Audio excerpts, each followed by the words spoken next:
Et coucou les soleils positifs, les gilets jaunes, les gilets rouges, tiens, voilà, je suis aux couleurs des animaliers là. Stop aux abattoirs. Je vais revenir un petit peu sur une chose que j'ai dite, parce que vous avez parlé que je connaissais un monsieur qui s'appelait Sarkozy, que j'ai côtoyé dans les années 80-83. Euh, et là, je m'adresse non pas aux gendarmes, mais aux femmes de gendarmes et aux femmes de militaires. Comme vous le savez tous, l'État n'a pas du tout de dette. Ramené au Kidam moyen, on a à peu près, qu'est-ce qu'on va dire, à peine 200 000 euros par personne. Donc on s'est tous acheté une maison à 200 000 euros et la France vit à crédit à raison de 200 000 euros par individu. Donc ça veut dire que on a acheté de trop grosses maisons. Elles doivent être un peu grosses, nos maisons. Donc les maisons de l'État, qu'est-ce que c'est? Eh bien, c'est les bâtiments. Alors, voilà ce qui est dans les tuyaux. D'ailleurs, on ne nous joue pas du pipeau. Hein. Tout va bien, je vais bien. Oui, je vais bien, ouais. Je vais bien, tout va bien. Mais demain, ça ne sera pas la même chose. Pourquoi les gendarmes? Pourquoi les militaires? Eh bien, en fait, le parc immobilier de l'État français, eh bien, l'État français n'arrive plus à l'assumer. Ça veut dire que tout le parc immobilier français est à vendre, messieurs, dames. Donc, ça veut dire que vous n'avez pas une maison de fonction.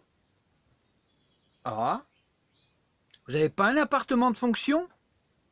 Ah. Et ça veut dire que vous allez devoir déménager bientôt, dans les 2 ans qui arrivent. Oui, dans les 2 ans qui arrivent, vous allez être condamné à déménager.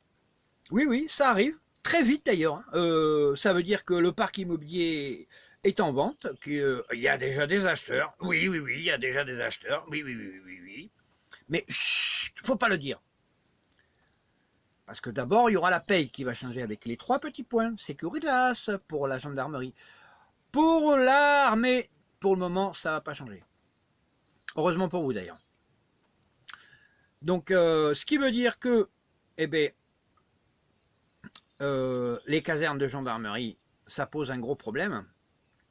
Mais le problème, ça va faire comme dans la police. Hein. Eh bien, vous allez devoir aller vous trouver des logements ailleurs. Et les casernes de gendarmerie, comme vous connaissez, c'est fini. Il ne va plus y en avoir en France. Hein. Cherchez pas, il n'y en aura plus. Hein. Pour les militaires, les casernes que vous avez connues, eh bien, ce sera fini. Ça sera exactement la même chose. Donc, comme vous allez tous devoir vous reloger, les copains, les copines, ben moi, je serai vous. J'essaierai de réfléchir un peu. Hein. Je dis ça comme ça. Hein. Vous n'avez pas l'impression qu'on est dans un état dictatural? Je ne sais pas. Hein. Vous n'avez pas l'impression que on va encore se le prendre comme ça dans le derrière? Alors, si vous aimez la vaseline, moi, pas des masses. Hein. Je pense que vous non plus. Donc, je pense que, mesdames, femmes de militaires, femmes de gendarmes, ou messieurs, maris de militaires ou maris de gendarmes, je pense qu'il serait temps que vous agissiez un petit peu. Je sais pas, hein. Porter le gilet jaune une fois de temps en temps. Pour le 14 juillet, entrée hiver, mais avec un gilet jaune. Je sais pas. À vous de trouver. Mais c'est sûr que militaire, un gilet jaune, ça va la foutre un peu mal. Mais vous aurez du mal. Les gendarmes aussi. Quoique, vous pouvez faire la circulation en gilet jaune. Hein. Donc, moi, je sais pas. Mais je reste toujours un lanceur d'alerte.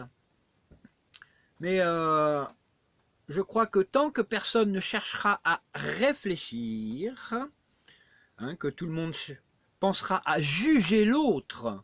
Hein. Oh, c'est un gilet jaune, oh là là là là, il dit que des conneries. Oh là là, oh, mais rien ne va changer si on juge l'autre. Ce qu'il dit, c'est des conneries, c'est un imbécile. C'est pas vrai qu'il a fréquenté monsieur machin ou monsieur bidule. Mais on s'en fout que j'ai fréquenté monsieur machin ou monsieur bidule. C'est écrit. C'est ce qui va se faire. Donc, ou vous réagissez ou pas. Mais moi, j'ai entendu, je sais pas, il y a deux personnes qui m'ont toujours bien parlé.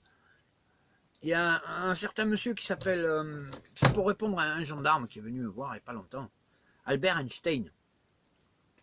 Albert Einstein a dit un jour, être curieux, c'est être intelligent. Parce que si on n'avait pas été curieux, on n'aurait jamais pu découvrir le moteur à explosion, l'électricité, etc., etc. Mais il a dit aussi une chose qui me paraît très intelligente. C'est le jugement. Oui, le jugement. C'est la richesse de l'imbécile. Parce que l'homme intelligent, qu'est-ce qu'il va faire? Il va chercher à comprendre autrui. Il va chercher à comprendre son concitoyen, son ami, son ennemi. Parce que si on ne connaît pas son ennemi, on ne peut pas l'attaquer. Alors, Sigmund Freud, monsieur qui a été un grand, je dirais même un être noble, je crois même à la base d'ailleurs, de la psychologie et de la psychothérapie, a dit la même chose, en d'autres termes. Donc, si ces gens-là font un métier et puis restent à l'état de mouton, je pense que on va tous rester des moutons. Hein. Et puis, on va tous donner le bâton pour se faire battre. Hein. Donc, moi, j'ai pas envie de goûter du bâton. Donc, je préfère vous prévenir. Voilà. Donc, bonne soirée à tous et bonne visio. Bon visionnage. Bonne lecture de cette vidéo. À bientôt. Bonne soirée. Et puis, ahou, on est gilet jaune, même si je ne suis pas habillé en gilet jaune, je suis en gilet rouge aujourd'hui. Eh bien, on ne lâche rien.